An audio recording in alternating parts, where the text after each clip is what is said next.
Okay, got myself a new Netgear Wi-Fi extender. It's not the newest one, but I only needed 700 square feet. Normally they do more than what they're supposed to because Netgear's so awesome. This is what it comes like. It is the Netgear N300. It says the range up to 300 megabyte. All this stuff is more than what my Wi-Fi puts out. Boost your existing Wi-Fi. It is used. There's all the stuff on the side if you guys can even read that. It's pretty cool it came in the box since it was used. My purpose is actually pulling the Wi-Fi from my car and turning it into a hotspot plugged into a router, so then I don't have to pay expensive Wi-Fi bills, internet bills. Oops, cut the box. So this is going to be the unboxing and setup of this extender, sorry. I just ended up with a new router too, so this will be perfect. There's the device. I love buying Amazon used. That is not even in English. I ain't even gonna look at that. Quick start guide. Tells you everything that you already seen on the Amazon ad.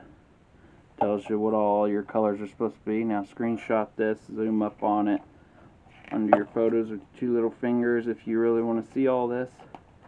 The instructions in here tell you how to do it. Make sure you have it halfway in between your router and your device that you're trying to get.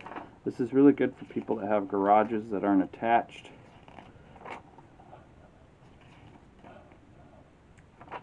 Or Blu-ray players, as it says. Whoops, I'm skipping way too fast for you guys.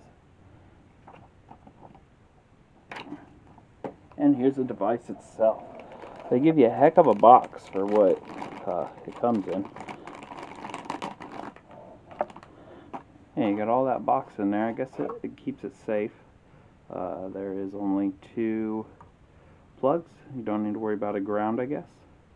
The antennas are very strong. They spin 360, but you gotta spin them clear around. It's missing about 10 degrees there. Both sides are the same, missing about 10 degrees. Looks like it would probably go up like this. So you can basically put them however you want. They're mainly for looks anyways. Make sure your dog don't chew on them. Looks like we got 2 lights that could be kicking on. Your WPS light and your power. Got your on and off, WPS, factory reset, which is a little hole, and your LAN out. Looks great. They make it harder to service by putting a Torx bit in there. And yeah, let's get to the setup.